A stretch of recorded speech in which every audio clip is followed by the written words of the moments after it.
Vértice TV, con el alto auspicio de Universidad Austral de Chile, presenta La Entrevista con el periodista Juan Osvaldo Mora. Han pasado más ya de 40 días de lo que muchos han denominado el estallido social, las demandas, la gente protestando con evidentemente marchas que han sido históricas en nuestro país. Pero las últimas semanas esto ha derivado, no con aquellas personas que nosotros lo hemos aclarado bien, que no son aquellas que estuvieron marchando por reivindicaciones sociales, sino por efectivamente vandalismo que se ha tomado varias ciudades de Chile. Nuestra región de los lagos no ha estado exenta de aquello, bien lo sabemos, bien se lo hemos mostrado tanto en Puerto Montt como en Osorno, pero ¿por dónde va el camino político de todo aquello? Bien sabemos, durante la última semana han habido varios proyectos que se están discutiendo en el Congreso, la rebaja a la dieta parlamentaria, lo que ha mandado el Ejecutivo. ¿Cuál es el ambiente precisamente en ese lugar? Bueno, de eso y mucho más queremos hablar con el diputado Filipe Espinosa. Gracias por estar con nosotros, del Partido Socialista. Lo hemos visto en varias intervenciones ahí en el Congreso. Lo primero, la percepción de lo que ha pasado y cómo estamos a más de 40 días de ese 18 de octubre.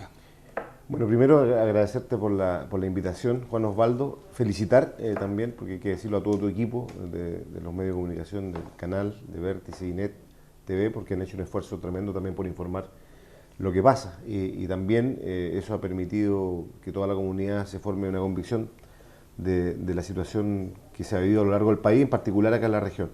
Mire, lo primero que a mí me gustaría decir y hacer una clara distinción, ya que tú lo has planteado en tu introducción, el hecho de distinguir lo que son las legítimas demandas sociales que han sido multitudinarias, que han sido millones de chilenos luchando en las calles por mayor dignidad, por tener mejores pensiones, porque efectivamente hayan cambios estructurales en el sistema que hoy día rige el modelo neoliberal chileno. Han sido justamente los elementos que gatillaron la indignación ciudadana desde todo punto de vista, que llevó a que la gente saliera obviamente a las calles a decir ya basta, aquí hay que hacer cambios profundos en el país, y significó que en definitiva tuviéramos marchas, que partió con esa gigantesca marcha de Santiago, 1.200.000 personas, pero que en todo Chile fueron más de 5 millones de chilenos en las calles. Eso tiene una connotación muy profunda, que es, repito, la lucha de los chilenos y chilenas por dignidad, porque hoy día sienten de que llegar a la edad de jubilar es justamente una complejidad, es llegar endeudado, llegar enfermo, llegar con pésimas pensiones, con un modelo de AFP que desde todo punto de vista hay que cambiar. Y por lo tanto eso tiene, desde mi punto de vista, todo el valor. Lo que no podemos nosotros tolerar, que estamos en la clase política también, es que grupos menores, pero que han provocado daños muy grandes en la infraestructura de Chile, pública y privada, se estén en los últimos días adueñando de ciertas ciudades para provocar destrozos, porque eso es algo absolutamente condenable, y nosotros pedimos y exigimos, por cierto, que en el marco del respeto a los derechos humanos que tienen que tener las fuerzas policiales, se adopten todas las medidas tendientes a buscar esa responsabilidad. ¿Y cómo se hace eso si el propio gobierno, el propio ministro de Defensa ha dicho, los propios carabineros, que están sobrepasados? ¿Cómo se hace en democracia cuando tienes una fuerza policial que no ha logrado controlar lo que ha pasado en varias ciudades del país? Primero, Juan Osvaldo, que es un error garrafal, ¿no es cierto?, que un ministro de Defensa diga o salga con un concepto de ese tipo, porque es generar, ¿no es cierto?, un temor en la población muy, muy profundo. Yo creo que el estar sobrepasado implica, ¿no es cierto?, desde todo punto de vista, que entonces no estábamos preparados para, como nos ocurrió en otras circunstancias con fenómenos naturales, para ciertas emergencias. El país tiene que tener, por ejemplo, yo veo hoy día que la Policía de Investigación ha cumplido un rol silencioso, pero mucho más efectivo, porque no ha tenido denuncias, y ellos han estado trabajando de la mano para ir incorporando, ¿no es cierto?, y sometiendo. Claro, diputado, pero la PDI no tiene la función de estar en la calle frente a una turba, frente a gente que está lanzándole piedras. Voy para allá, voy para allá. No estoy diciendo que ellos tengan que cumplir esa función, lo que estoy diciendo es que estoy hablando desde el punto de vista del orden público, que también han sido una colaboración en las últimas semanas en lo que ha significado una buena cantidad de gente que ha cometido saqueo, y que ellos han sido muy colaboradores en las tareas. Carabineros, claro, efectivamente tenemos una dotación de carabineros. Yo no voy a hacer que venga aquí a condenar el rol de carabineros, porque por un 10% de carabineros que han cometido violaciones a los derechos humanos no podemos condenar al otro 90% que ha cumplido labores de defensa de nuestra población.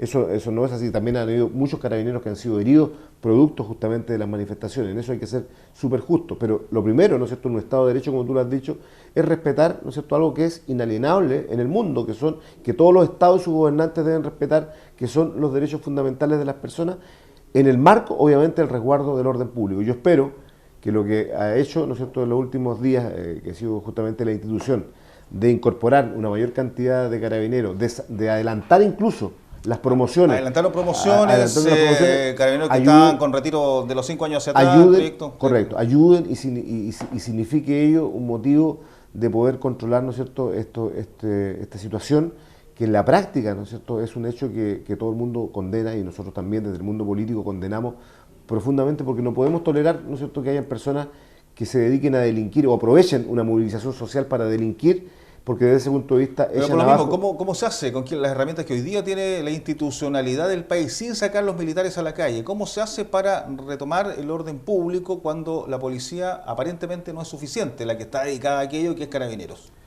Bueno, yo creo que desde ese punto de vista es bien difícil que yo venga acá, ¿no es cierto?, al canal a dar las recetas para poder superar ese punto en particular, que es justamente el del orden público. No soy un experto en la materia, pero sí... frente a lo que ha dicho el gobierno, por ejemplo, esta idea del propio presidente en algún momento de colocar militares solamente en empresas, en lugares que son... En lugares críticos, por supuesto, porque nosotros no quisiéramos... El agua, la electricidad, aeropuertos... Seamos claros, o sea, a nadie le va a gustar que pase lo que pasó ni aquí en Puerto Montt, ni en Osorno, ni en ninguna parte que pase... Incluso, perdón, para resguardar los propios cuarteles de Carabineros. Que pase lo que ocurrió en Coquimbo, en donde incluso fueron a destruir un centro hospitalario que le sirve a la misma población. Esos son hechos absolutamente condenables, y yo apoyo una iniciativa de ese tipo. Pero una iniciativa de ese tipo no puede, bajo punto de vista alguno, venir de la mano con un articulado que diga que, ¿no es cierto?, que ellos quedan poco menos que eximidos de cualquier responsabilidad penal si cometen un acto poco menos que de violencia. Entonces, porque eso, o sea, no debe ir aparejado jamás el orden público con violar los derechos humanos. Si hay que resguardar lugares críticos, justamente como lo que usted ha planteado, Juan Osvaldo, acá en esta entrevista, los lugares que son elementales para el suministro de la luz, del agua, los hospitales, los mismos regimientos que han sufrido y los cuarteles de Carabineros, y los cuarteles de policía. Yo no estoy en contra de aquello, porque tampoco puede ser que algunos... O sea, ¿no estaría en contra de que los militares estuvieran resguardando esos sitios? En absoluto. Ya. Pero ¿sabe qué? Siempre que sea en el marco de un respeto irrestricto, algo que es fundamental para Chile hoy día, que son los derechos humanos también. Porque hoy día estamos quedando muy mal ante el mundo por lo que está pasando. Tenemos más de 200 personas que han sufrido, ¿no es cierto?, graves daños, ¿no es cierto?, en el tema ocular, que han perdido la vista de por vida, otros, ¿no es cierto?, que han sido muertos. Nosotros no queremos eso. Nosotros queremos que si los militares están resguardados en esos lugares, obviamente que sean las últimas circunstancias las que lleven, ¿no es cierto?, a tener que utilizar un arma de fuego. Jamás, ¿no es cierto?, como ha ocurrido hoy día, que han habido personas que no han respetado los protocolos, han disparado a menos de 15, 30 metros, como están estipulados los protocolos, lo han hecho no desde la cintura hacia abajo, sino hacia la parte superior del tronco de las personas, afectándole, repito, hasta el rostro. Esas cosas no. Yo no me puedo poner al otro tampoco, porque también la gente necesita y quiere tranquilidad. Y tampoco, eso te iba a decir antes que me hicieras la contrapregunta, tampoco tenemos que ver a los militares, ¿no es cierto?, como nuestros enemigos, en absoluto. O sea, la gente en Puerto Montt se enojó en su momento cuando fue el estado de emergencia, porque entonces no habían elementos de un estado de emergencia en Puerto Montt, y anduvieron los helicópteros rondando en la noche a las 3, 4 de la mañana en Puerto Montt, y la gente decía, oiga, pero esta situación es incomprensible. Pero hoy día sí hay elementos que pueden ser conducentes a permitir aquello, pero siempre y cuando, lo vuelvo a repetir por cuarta vez, sea en el marco irrestricto del respeto a algo fundamental. Mira, yo te voy a decir solo un tema para contarte. No es posible, y lo digo no porque sea de mi partido, sino que el caso que más me ha conmocionado de todo lo que he conocido aquí en Puerto Montt. Aquí han habido muchos heridos también, pero hay el caso de un joven, ¿no es cierto?, que es de una familia de mi propio partido, que me hizo llegar, ¿no es cierto?, todos los antecedentes que ya lo presentaron al Instituto de Derechos Humanos, que es un joven, ¿no es cierto?, que tiene algunas capacidades diferentes y que sufrió un ataque violento y que fue encontrado, ¿sabe cómo? Fue porque personas lo vieron botado en la calle y subieron fotos a las redes sociales. Patricio Ayancán me refiero en particular, su familia, la familia Ayancán, una familia que yo quiero y respeto mucho, lo encontraron y no hubieran sabido que su hermano y el hijo de esta familia estaba en la calle mal, semi inconsciente, si no hubiera sido porque personas lo subieron a las redes sociales. Y así se dieron cuenta la familia. Entonces, casos como ese, cuando este chico no andaba haciendo absolutamente nada malo, le ocurrió a miles de chilenos. Y esas cosas yo no las puedo aceptar ni las comparto. Los puntos críticos, sí. Pero militares en la calle a diestra y siniestra no lo vamos a aceptar, pero sí en los puntos críticos, porque los puntos críticos son los hospitales y son todos los lugares que hemos mencionado y que sirven para la comunidad. Claro, porque acá además ha habido pérdida a la propiedad pública y privada, daños en Puerto Montt, en Osorno, bien sabemos, a las plazas y a la propiedad privada. En Osorno, usted bien sabe, un incendio allí que afectó al edificio Caguac, donde se destruyeron 6-7 departamentos y otros 20 quedaron afectados y ahí pudo haber muerto otra gente. Hoy día estuvimos en Osorno y conversábamos ese tema con el alcalde Bertín. Estuvimos en una actividad de entrega de 400 viviendas del barrio Siracusa, saludar, por cierto, a todas esas familias también que nos ven en Osorno. Y también de un campamento muy importante que se colocó la primera piedra en Rahue Alto.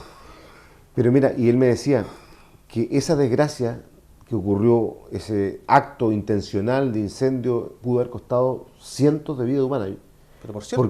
Porque hubo gente que me decía que los lugares altos de las torres simplemente no bajaron, no creyeron que iba a tener la magnitud que tuvo, que eso pudo haber sido una tragedia de marca mayor. Y también decirle a la gente que nos está viendo que estos vándalos que cometen estos actos de saqueo, que provocan, ¿no es cierto?, esta destrucción tan grande, también están dejando a gente sin trabajo.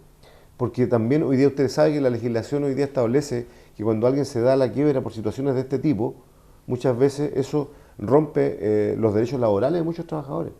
Cuando ocurren catástrofes o cuando ocurren vandalismo o saqueo. Entonces, por lo tanto, diputado, ¿qué se le dice a sus electores de Osorno, de la zona de Yanquihue, de lo que es su distrito, para solucionar esto? ¿Qué se hace desde el punto de vista político? Es que tú me llevaste a un tema que no es mi experiencia, en pero el tema que es justamente el tema del orden público. Político, que es un hombre que tiene responsabilidad política. Digamos. No, por supuesto. Usted fue presidente de la Cámara de Diputados, por supuesto, la cuarta autoridad de Chile. No, está bien. Pero yo no soy de los políticos que se creen que se las saben todas. Y yo en los temas de seguridad pública, mire, imagínate, si las mismas personas que están a cargo de la seguridad pública, mire cómo están de complicados, no les podemos pedir, ¿no es cierto?, peras al olmo. Pero sí quiero decir que en lo político yo tengo mi convicción de que aquí es un problema que tiene la llave en la mano el presidente. Yo le voy a dar 3 ejemplos. Primero, hace 20 días, cuando había partido recién la crisis, en la mitad de la crisis nosotros llegamos con 40 diputados elegidos presidente aquí. Hay una posibilidad de avanzar en soluciones porque si usted entrevista a 8 de cada 10 ciudadanos de este país, 8 le dicen, perdón, si usted entrevista a 10 ciudadanos de este país, 8 le dicen AFP. Ahí tenemos el problema, porque la AFP tiene que ver con una tasa de mortalidad de 110 años que es una vergüenza, que hay que bajarla a 90 o 88, y eso ya mejoraría las pensiones en un 14-15% directamente. Le hemos dicho, presidente, no solamente bajar la tasa de mortalidad, ¿por qué no un ciudadano cuando cumpla la edad de jubilar pueda sacar el 30%, responsablemente, 30% de sus ahorros previsionales para emprender, para tener alguna actividad, para pagar sus deudas y vivir tranquilamente? Y el resto vivir, obviamente, con una pensión que no va a bajar porque va a haber bajado la tasa de mortalidad. Si no hacemos... Mire, yo no voy a venir a decir aquí que el presidente tenga que salir y decir se termina la AFP mañana porque eso sería venir a mentirle a los chilenos. Pero sí, yo creo que me oyo para solucionar este problema es que el presidente le toque el bolsillo a los grandes empresarios de la AFP y no ha querido hacerlo. Ha sido el presidente de la República muy obtuso, sordo en este tema, indolente en este tema. Y yo creo que es la llave maestra para resolver este gran conflicto social. Porque usted me está pidiendo una receta política, yo ahí sí puedo hablar de la política, porque yo converso con la gente. Yo no he andado escondido, yo he andado en mi distrito, estuve la semana pasada recibiendo incluso un reconocimiento de las manipuladoras de alimentos de toda la provincia de Yanquihue, en Puerto Vara. Estuve con los pueblos indígenas el sábado pasado, con más de 400 de ellos en la asunción del cacique Antilef en Río Negro. Por lo tanto, yo he andado en la calle y la gente me lo dice.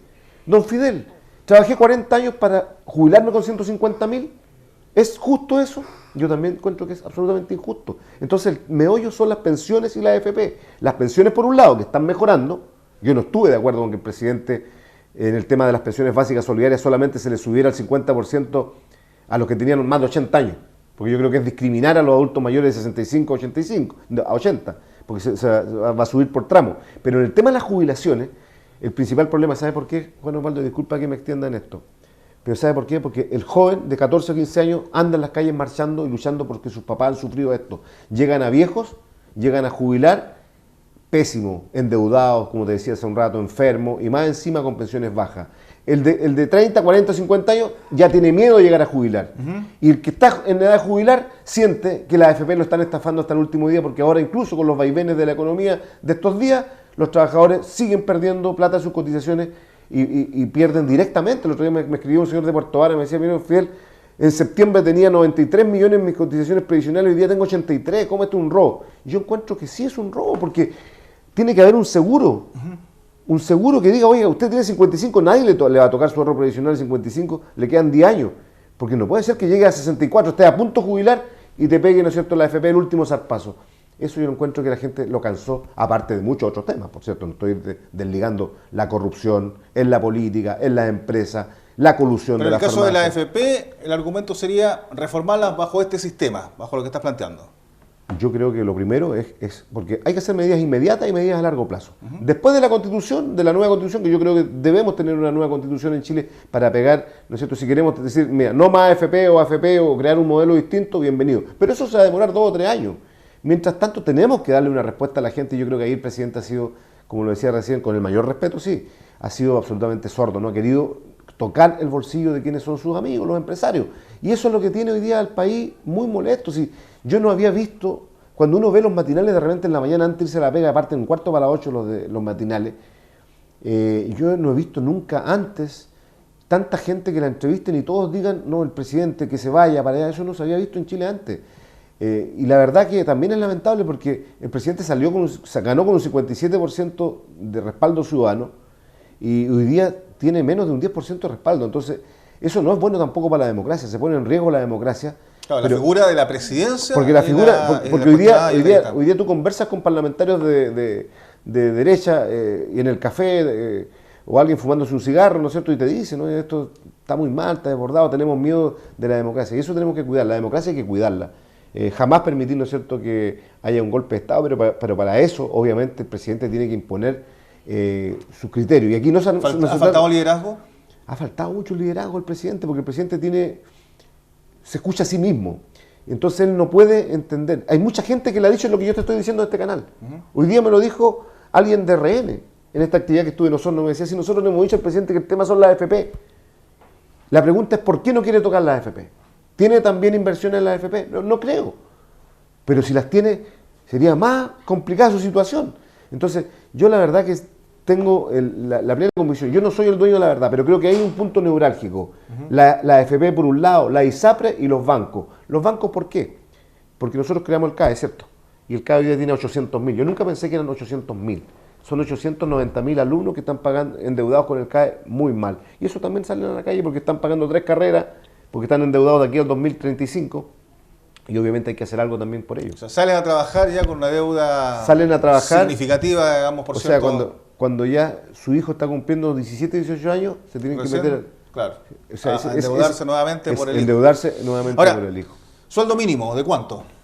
Mira, bueno, todos quisiéramos un sueldo mínimo de 500.000, pero también matamos a los más pequeñitos, ¿no es cierto? Pero yo soy de la idea, ¿no es cierto? Si el presidente saliera con una agenda transformadora de verdad, lo que te decía recién de la AFP, y por un lado dijera sueldo mínimo de 500.000, pero lo podemos lograr de aquí al 2021, 2022, yo creo que la gente lo va a entender. Y la gente va a dejar solo, y los vándalos van a quedar solos en la calle.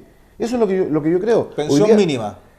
La pensión mínima no puede estar por bajo la línea de pobreza. Hoy día teníamos todavía una pensión mínima que, mire, ahora la de 110.000, para los de 65 a 75 años, que son la mayoría, que son más del 50%, porque los beneficiados con el 50% ahora son solo el 17,3%. Que son sobre 80. ¿Ya? Sobre 80. Ellos van a tener una pensión, un reajuste del 50%, que me parece que está bien. Pero el grueso está en los 65, de los 65 a 75. Yo creo que tenemos que avanzar para que eso más pronto llegue, ¿no es cierto?, al 35-40% más de lo que se ha planteado hoy día, y en eso hay que seguir avanzando. Si hay que endeudarse un poquito más, hay que hacerlo. Si hay que modificar gasto en defensa, que yo te lo decía en la última entrevista que me hiciste, porque el gasto en defensa en este país es tremendo. O sea, el otro día viste el reportaje que salió de las fragatas que sí, pues, Chile está comprando 2 fragatas que son procesos largos en todo caso. Esto venía de mucho antes y la Armada ya tiene prácticamente lista la compra de 2 fragatas usadas a Australia, que es parte de su proceso de renovación que hace cada 10 años. Y son gastos que son la gente, que son miles de millones de dólares. Miles de millones. En fin, yo creo que una agenda... Bueno, pero teníamos sueldo mínimo, pensión básica... Que avance mucho más, sobre todo el grueso de la pensión básica, que es ahí donde tenemos... ¿Y cuál es el otro acento que debería poner el Ejecutivo con el apoyo del Legislativo, en este caso ustedes y también parlamentarios de oposición? CAE, porque mira, en Chile vive 1 millón de chilenos con sueldo mínimo, ¿sabías? 1 millón, casi 1 millón de chilenos tienen sueldo mínimo, 301.000 pesos. Entonces, cuando uno pregunta, ¿quién puede vivir hoy día con 301.000 pesos? La gente hoy día lo que está haciendo, ¿sabe qué es? Los llenan de tarjetas y está comprando el pan del día a día o la comida del día a día con tarjeta de crédito. Eso es doloroso. Obviamente que es doloroso, porque está viviendo para seguir en un sistema del endeudamiento que a quienes favorece, a los dueños obviamente de los grandes consorcios económicos. Entonces, como eso es así, obviamente que tú tienes que avanzar en eso, y si tenemos 1 millón, que tú lo mejorarías harto con un sueldo mínimo de 500.000 de aquí al 2021-2022, porque también es irresponsable. Para mí sería súper, cuando tú me hablarle a mi lectora, hablarle que ahora se puede. No, porque matarías un montón de miles de empleos. Ya con esta crisis van a haber mucha gente que va a quedar sin empleo, lamentablemente. Pero sí avanzar, si se puede decir, un presidente puede llegar a un acuerdo con las centrales de trabajadores para decir, ¿sabe qué? De aquí a 2 o 3 años podemos llegar a esa cifra. Aquí tienes 1 millón. Tienes 1 millón de chilenos endeudados con el CAE, casi. 890.000 chilenos endeudados con el CAE. Algunos dicen condonarlo completo, imposible. Sería dejar de construir viviendas sociales, pero hay que hacer una condonación importante para quienes van al día, como se hizo en algún momento. Si no hay que olvidar también las cosas buenas que se hicieron en el gobierno anterior. Ricardo Lagos en su momento, ¿qué dijo? Cuando habían endeudado en las viviendas, cuando la gente antes pagaba, antes la vivienda sin deuda, la gente quedaba endeudada por 20 años con una casa, ¿se recuerdan? ¿Qué hizo Ricardo Lagos? Los que van al día, condonados, 100%. Los que no van al día, solamente nos vamos a condonar un 30-40%. Y eso fue ayudando a que la gente aliviara su economía diaria. Yo creo que esas 3 cosas son importantes para avanzar en una agenda transformadora hoy día. Y en salud, obviamente, cuando el ministro de Salud dice que tenemos el mejor sistema de salud del mundo, yo le digo, no es el mejor sistema de salud del mundo. Tenemos muy buenos médicos, tenemos muy buenos hospitales. Yo me enorgullezco de la gente que trabaja no solo en Puerto Montt y en los hospitales pequeños de las comunas chicas, pero todos tenemos claridad que no es el mejor sistema de salud del mundo. Sí, claro, con los medicamentos, además con los precios que tenemos, hay que intervenir los precios de los medicamentos. Hay que intervenir los precios de los medicamentos. O sea, en ¿Usted Chile, está de acuerdo en poner un precio estatal por los medicamentos? En Chile el otro día conversábamos con un amigo osornino, ¿no es cierto?, de una farmacia que trabaja, me decía que a ellos les da muchas veces pena tener que venderle un remedio que cuesta 40 o 50.000 pesos acá a una persona humilde que llega a sacar su platita de la jubilación para pagarlo, y cuando ese mismo remedio atraviesa para Bariloche y están 3.000 o 4.000 pesos. Entonces ese abuso sistemático de empresas que se han coludido en Chile y que no les ha pasado nada, eso también ha causado molestia e indignación ciudadana que está expresada en las calles. Ahora, volviendo al Parlamento, durante ya los últimos días, la última semana, y se generó toda la discusión también pública, la dieta parlamentaria en un 50%, pero es un proyecto transitorio, esto van a ser algunos meses. Yo lo dije. Sacamos una declaración suya justamente que envió desde el Congreso que no estaba de acuerdo en la manera en que se había hecho, básicamente porque luego ¿sabe por qué? Esto va a venir ¿sabe por qué? Un cambio, ¿no? Porque mira, yo puedo tener muchos defectos, todos los políticos y todos los seres humanos tenemos defectos, pero si hay una cosa que me ha gustado siempre hablar con la verdad, y este proyecto es un proyecto muy populista por parte del Frente Amplio, porque ellos hablan de un 50%, pero ellos mismos firman el acuerdo para que sea una comisión externa la que determine los altos cargos públicos de Chile. Lo bueno de esta discusión de los parlamentarios es que se descubrió algo que muy pocos sabían, que sobre los parlamentarios, nosotros ganamos lo mismo que el presidente de la República y los ministros. ¿Cuánto es el sueldo, cuánto es la dieta hoy día? 6 millones de pesos. Eso ¿líquidos o brutos? No, brutos son 9.200. O sea, líquidos 6 millones. 6 millones. Para, ¿no es cierto?, todo tu trabajo. Dieta, es la dieta.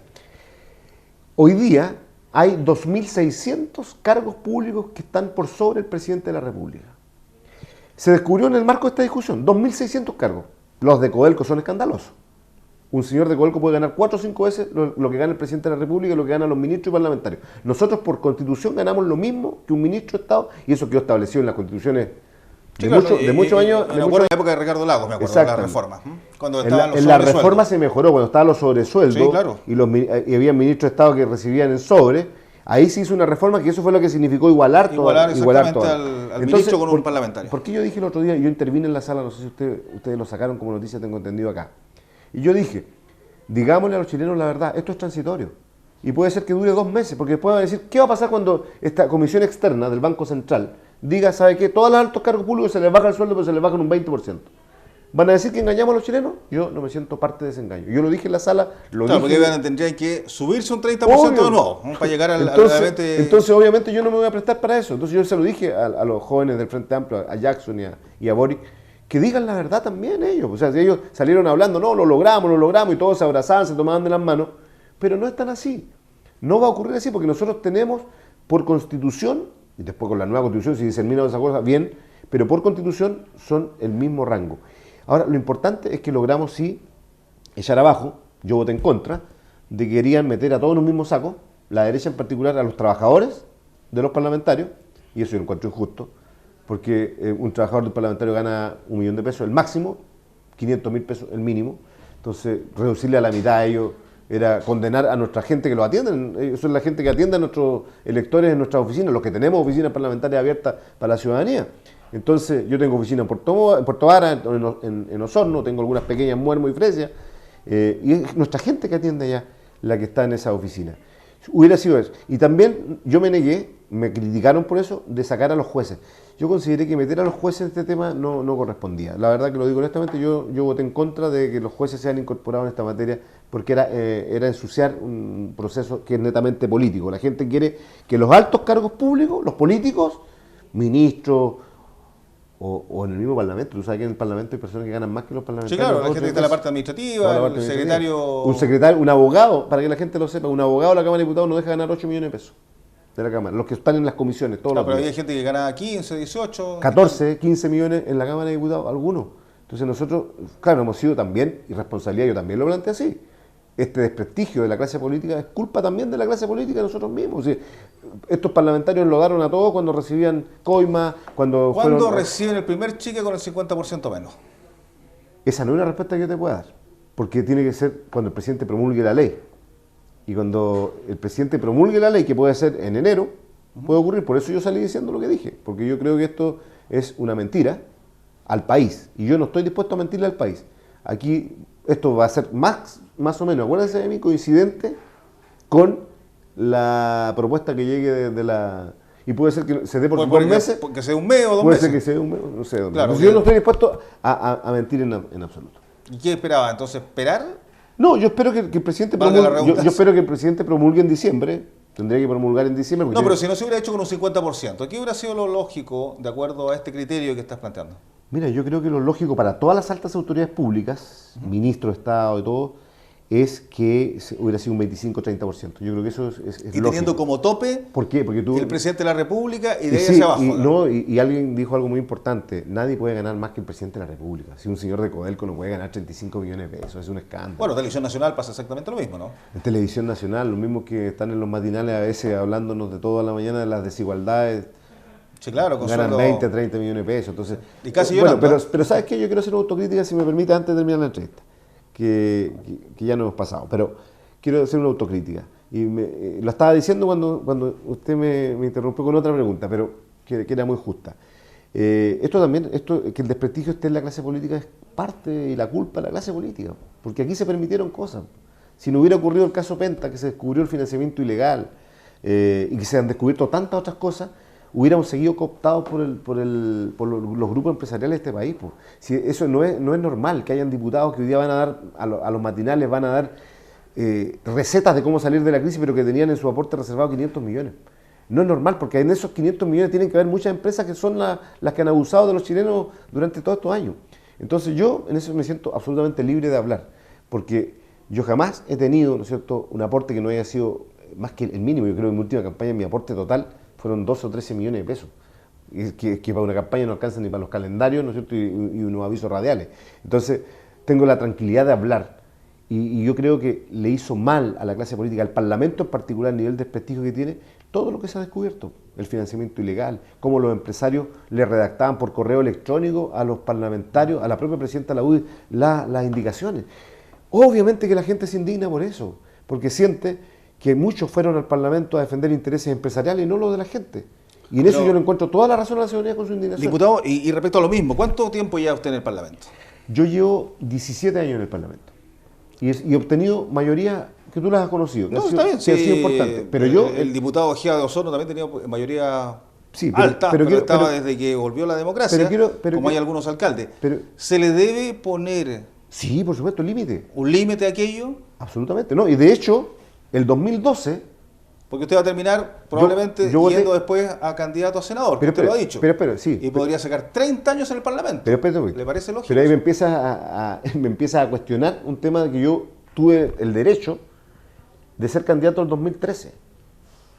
Acuérdese usted de la polémica que hubo en esta región en el 2013. Yo ya en 2012 me quería ir de la Cámara de Diputados. Porque uno también tiene el derecho de, si representa bien a la gente, y yo tuve buenas mayorías, tú las conoces, fueron mayorías nacionales incluso, de votación, de dar un paso al lado. ¿Qué hice yo en el 2013? Acuérdese usted cuando hubo una polémica. Habían 3 candidatos acá. Camilo Escalona, don Rabindranath Quinteros y yo. ¿Qué hice? Yo, en honor a mi partido, a lo que quiero y amo a mi partido, di un paso al lado. Y lo di en favor de don Rabindranath. Y don Rabindranath en un acto público, están las grabaciones. Sí, el don Vicente, 800 personas en don Vicente, él dijo que él valoraba mi gesto, que él iba a ir un periodo, ¿no es cierto? Y que después yo era eventualmente su sucesión. O sea, yo ya en el 2013 había incluso votado por el límite de la reelección. Y ese proyecto estuvo estancado 6 años en el Senado y se aprobó hace 15 días, después del estallido social. Entonces, ahora, ¿cómo lo aprobaron? Pero ¿cuál es por lo mismo? Quiero terminar con eso. Quiero decir que ahora, por ejemplo, lo que estamos diciendo nosotros es que ese proyecto tiene que ser retroactivo. Es decir, tiene que ser aplicable para atrás. Exacto. O sea, lo que llevamos, yo en este caso si alguien dice 2 periodos más, bueno, son 2 periodos más a partir de ahora y... Por supuesto, y no puedas postular al mismo cargo de diputado ni te puedas cambiar de distrito. O al mismo cargo de senador y te puedas cambiar de distrito. Pero sí podría postular senador. Pero eso es un derecho constitucional que tiene cualquier chileno. Tú no puedes prohibirle, porque sería inconstitucional tú prohibirle a alguien que postule a otro tema. ¿Y por qué no tener una sola cámara? ¿Por qué no tener un congreso unicameral? Unicameral. ¿Qué sentido tiene hoy día que un proyecto pase por la Cámara de Diputados, vaya a comisión mixta, vaya al Senado, se devuelva y así sacamos meses por... ¿Qué sentido tiene? Yo le encuentro toda la razón. Hay países que tienen sistema unicameral y funcionan espectaculares. No me opongo a ello. Te lo dejo firmado si quieres hoy día. No me opongo a ello. Pero eso solamente ¿cuándo va a poder quedar establecido? Cuando se discuta la nueva constitución. Y ahí se puede establecer que de repente, oye, ¿para qué tenemos 180 parlamentarios?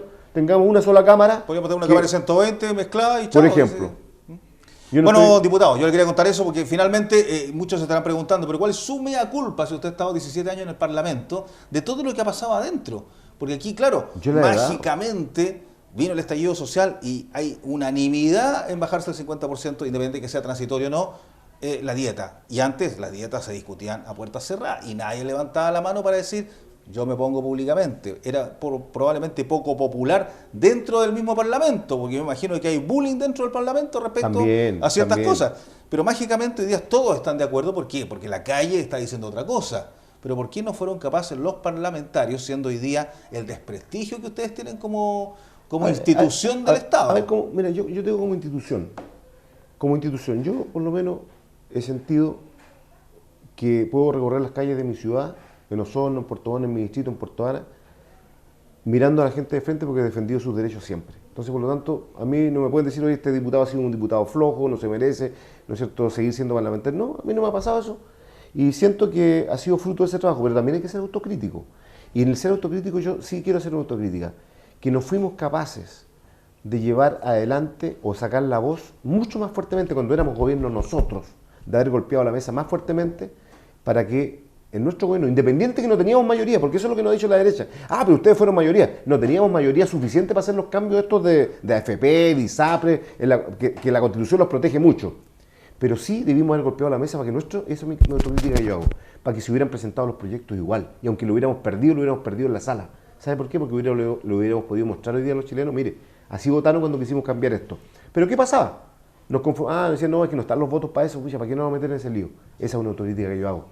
Que cuando la presidenta muchas veces planteó estos temas país, no fuimos capaces de decir, ¿sabe qué? Llevémoslo a la sala y votémoslo. ¿Está dispuesto a irse de la Cámara de Diputados si es que efectivamente no se concretara un proyecto retroactivo que no puede ir y efectivamente no vaya al Senado? No, eso yo lo tengo absolutamente definido. O sea, ¿puede irse es una decisión, en un año más Fidel Espinosa al mundo no público? Por supuesto, yo de hecho sigo estudiando, te contaba fuera de micrófono, estoy haciendo un magíster, me siento orgulloso de poder seguir estudiando. Yo hice clases en la universidad largos años, yo no vivo de la política, me encanta el servicio público, no lo puedo negar, me encanta defender los derechos ciudadanos de la gente, pero obviamente yo también me veo fuera, o sea, cualquier persona pudiese, en este estallido que ha habido, y la política ya después de esto no va a ser igual. Y eso que lo sepan todos los políticos. La política después de esto ya no es igual. Y desde ese punto de vista cualquiera puede estar expuesto. Un alcalde como el de Puerto Montt, el de Osorno, el de cualquier lugar, puede ser desplazado por una figura que a lo mejor emerja ciudadanamente. Le puede pasar lo mismo a un Fidel Espinosa o a cualquier otro. nadie en esto, o sea, la política cambió después de esto y los políticos hoy día van a tener que someterse obviamente a un tema que es muy elemental, que es justamente representar fielmente todos los intereses ciudadanos, porque hubo muchos que estuvieron cooptados por largos años, repito, por intereses de otro tipo de intereses empresariales en particular en el Parlamento, y eso no permitía hacer los cambios que hoy día la gente en la calle está exigiendo. La prueba de la blancura va a ser mucho más exigente de aquí en adelante. Gracias, Fidel Espinosa, hasta una próxima oportunidad. Diputado, bien lo sabe usted, del Partido Socialista, acá en nuestra región de los lagos. Y esta es la entrevista de la jornada a través de TViNet, a través de Vértice TV, de la televisión regional. Gracias y hasta pronto. Vértice TV, con el alto auspicio de Universidad Austral de Chile, presentó la entrevista con el periodista Juan Osvaldo Mora.